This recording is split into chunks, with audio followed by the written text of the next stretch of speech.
ধরনের স্বাস্থ্যসম্মত সুস্বাদু মিষ্টি প্রস্তুতকরণের বিষয় নিয়ে এক কর্মশালা হয়ে গেল সোমবার। রাজ্য সরকারের ক্ষুদ্র, ছোট এবং মাঝারি উদ্যোগে ব্যবস্থাপনায় এদিন এই কর্মশালা অনুষ্ঠিত হয় মালদা শহরের সাকোপাড়া বাণিজ্য ভবনে।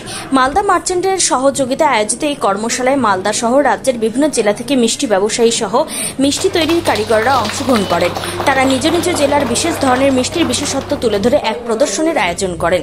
এদিনের এই অনুষ্ঠানে উপস্থিত ছিলেন মালদার অতিরিক্ত জেলা শাসক দেবাহুতি ইন্দ্র, জেলা শিল্প কেন্দ্রের আধিকারিক মানবেন্দ্র মণ্ডল, মালদা মার্চেন্টের সম্পাদক উত্তম বসাক সহ অন্যান্যরা। তারা সকলে মিলে মালদার নিত্য নতুন স্বাদের স্বাস্থ্যসম্মত মিষ্টি তৈরির ব্যাপারে আলোচনা করেন এবং আগামী দিনে মিষ্টি তৈরির ব্যাপারে হাতে কলমে প্রশিক্ষণ প্রদানের সিদ্ধান্ত গ্রহণ করেন বলে জানা গেছে।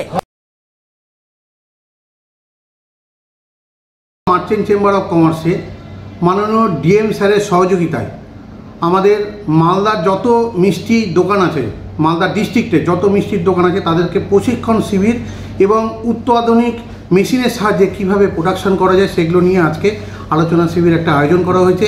আমরা মালদা জেলার যত মিষ্টান্ন ব্যবসায়ী আছে সবাই আজকে এখানে উপস্থিত হয়েছে। এবং কত মিষ্টান্ন ব্যবসায়ী আছে আপনাদের মালদাতে? মোটামুটি 100-র উপরে মালদার মিষ্টান্ন ব্যবসায়ী আজকে উপস্থিত হয়েছে। তার সঙ্গে কারিগররাও আজকে এসছে, সমস্ত দোকানের একটা দুটো করে কারিগরও এসছে। প্লাস তার সঙ্গে মালদা শুধু না, পশ্চিমবঙ্গের সমস্ত জেলা থেকে, কৃষ্ণনগর থেকে শুরু করে, বর্ধমান থেকে শুরু করে, পূর্ব মেদিনীপুর থেকে শুরু করে এবং কলকাতার সমস্ত, হাওড়া, হুগলি এবং কুচবিহার সমস্ত জায়গা থেকে মিষ্টান্ন ব্যবসায়ীরা আজকে এখানে উপস্থিত হয়েছে।